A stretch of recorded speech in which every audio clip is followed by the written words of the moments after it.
Hey everyone, so today I'm going to be planting these cold hardy guava berry seeds.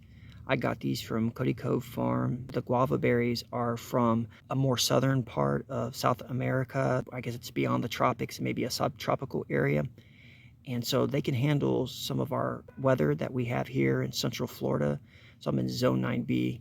So I'm going to try to germinate the seeds in two different ways. So the first way is that I got a bag here with a wet paper towel.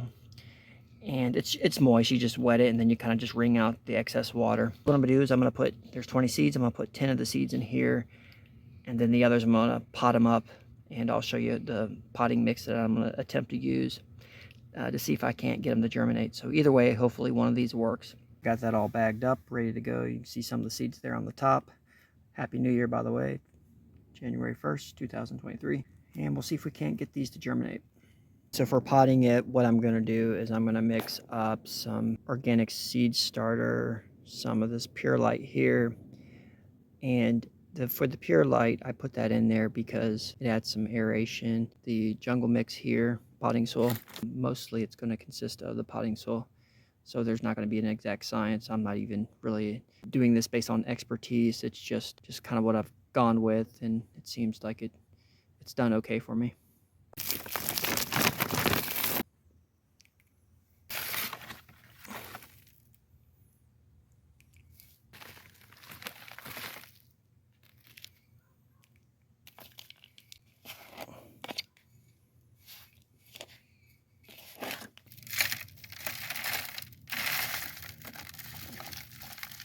As you can see, I got some seeds in my hand here, and what I'm going to do to plant these, I'm just going to drop it down into the soil. You can see that one there.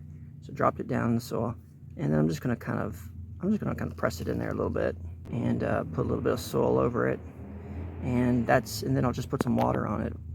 But I'm going to do that for each one of these. I want to be careful not to overflow the pots because that potentially could wash the seed out. So I'm just going to go ahead and carefully water these. Got them all watered, and I'm gonna get them into the greenhouse. Now my greenhouse, so I'm in Central Florida. We drop down into the cooler weather in the middle of winter, and we may have some freezing. So this greenhouse serves to get plants through the winter, and it's January 1st. This is that time of year, all the way through potentially March. I will put them probably somewhere where they're not getting direct sunlight because it does get hot in here. So we have an 80-degree day outside. It'll get 100 and something degrees in here. We'll just start in a shady spot first. So it's February 10th, and the guava berries have propagated within the baggie here. So this beat out the ones I put into the little planters. What I'm gonna do is go ahead and take those out of here and put them in these pots that I have available. I'm counting 4 that sprouted, but there's probably more because I folded this paper towel in half and put some in between. And what I'm gonna do is I'm gonna actually tear them out of the paper towel and put them in the pot just like that, because the root actually is tapped right down through the paper towel. But it turns out that I had 8 of them, 4 of them sprouted on the top side of the paper towel and 4 on the inside. So either way works. Easier to access them and see them if you put them on top of the paper towel though. I placed the tore out piece of paper towel with the sprouted guava berry and right into the pot, and there's 2 per pot. And what I'm going to do now is I'm just going to take soil and I'm just going to kind of put it on top of the paper towel, but just making sure I don't cover the guava berry plant. So that's what it looks like now. Obviously you can't see the plant. So it's March 29th, 2023. And so here's the latest on the guava berries. You had some growth there. This one's doing the best. Overall, they seem to be kind of sluggish in their growth rate, but they're healthy. Here's another one here. It's not growing as quickly, but it's hanging in there. Additionally, I have one there. It's coming along. That actually germinated slower than the other ones. And then there's 2 right there. And I actually moved 2 others, which I'll show you, out into a cart outside of the greenhouse because it's getting up to 122 degrees here during the day now that we're moving into Florida spring. And I probably have to move the greenhouse because I got to get more shade because it's just getting hotter and hotter in here.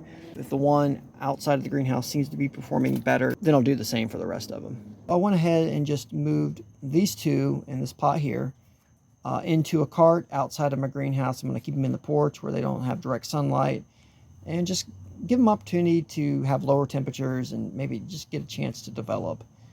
They will get indirect sunlight based on where I'm going to position them, and we'll see how well they do in comparison to the ones that remained in the greenhouse. So here we are in February 2024. So I have 2 cold hardy guava berries left. These are the ones that were on my back porch. The ones in the greenhouse didn't do really well. They died. This one here obviously is not doing well, so I figured I'll just get them in the ground. This one's going to be just fine here, I'm hoping. But I'll get it in the ground and get it growing, and then sometimes by getting a plant in the ground, maybe you can kind of overcome some of the problems with it being in a pot. Maybe there's just not good drainage in here or something, I don't know, but it's just not doing well in here. So I'm gonna get it in the ground. Hopefully that'll get this one recovered, but this one I think will be good to go.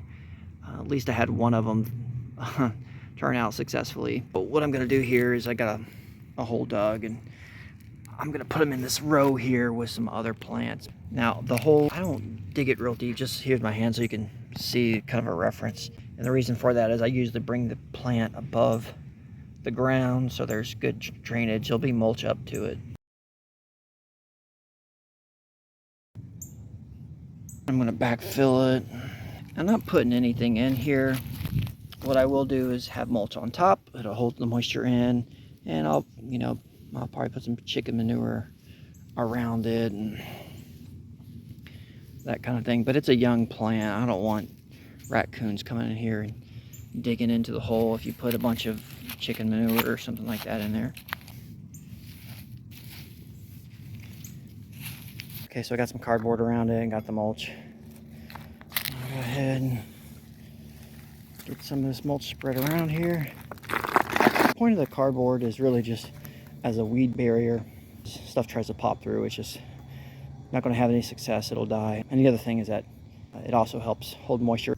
Okay, so there's the final product. I got it tied to the stick of bamboo because it kind of flopped over once I got it in the ground. But got the mulch down. I'm going to get some water on it. So the moment I've been waiting for a long time, I finally have a cold hardy guava berry ripening here in front of me. Actually need to tell on myself. I've had several of them ripen already, and I've eaten them and they're delicious, but I wanted to take the opportunity to show you what a ripened one looks like. And I think they can get a little bit more yellow than this, but they will stay green like that and that size for a really long time. I actually ate one before it was ripe. It was very bitter and full of seeds, and after that experience I was thinking this fruit wasn't going to amount to much, but after it ripened it filled up with pulp and juice, and it turned out to be a very pleasant fruit to eat. So inside I'm going to go ahead and bite one half of this off. As far as the taste goes, it has this sweet, tangy citrusiness to it, maybe a little bit of tart there. Very enjoyable taste. And I'm actually looking forward to this little bush here growing larger and producing much more berries, because you could enjoy a bowl of these just like you would enjoy any other berry. They're excellent to snack on. And I liken eating this not in taste, but I liken it to eating like the black raspberries that they sell at the stores. They have large seeds in them, but it's manageable. You can swallow the seeds as you eat it because the seeds aren't that large. It's not like the same size as a typical seed in a full-size guava fruit. Regarding its productiveness, this did produce, I think, in total 15 berries this first time around. I'm not sure, how productive it will be in the future as it grows. But the thing is because this is a smaller shrub or a bush, I'll be able to tuck this in to various spots within my food forest. So that's the plan, is to get this in more spots in my yard, because it can fit between some larger trees and take advantage of some space that otherwise I wouldn't be able to use. And I would highly encourage anyone that's in Central Florida that has a food forest to definitely get their hands on these, whether the seeds or the plants. I think Cody Cove Farm is selling the plants now, because once again, they're tasty, they do well in this climate, and don't take up a lot of space. So it's definitely a must-have. To summarize my effort to get these to germinate in fruit, I had a 5% success rate because 1 out of the 20 seeds actually made it. So you don't want to mimic exactly what I did. I think what went wrong when I initially got them to germinate was that the soil just held too much moisture. I did use that jungle mix potting soil. I probably would have still used that, but maybe added some sand. I've actually recently bought some all-purpose sand from Lowe's, which is a pretty coarse sand, and I probably would have added something like that in there, a lot of it, just to make sure that the pot was well draining. I think going forward, because I'm actually going to plant the seeds from the fruit that I picked off of these, so I can grow more of these, but I'm going to use a lot of sand in the mix just to ensure that there's good drainage. The other thing that I'm going to do is as soon as the greenhouse starts hitting up above 100, I'll move those plants out onto a table that I have out beside the greenhouse just so that they're not getting so hot. The heat does serve to help the seeds germinate, but for the young saplings, probably not the most optimal, so I'll go ahead and get those out. But hey, I got 1 out of 20 and the fruit was delicious, so glad I tried this. And the way the plant's growing now, it's looking super healthy. I think it's a great plant to grow here in Central Florida, especially because it's small and you can tuck it in between trees that you have in your garden. So I'm going to be able to put this all over my yard.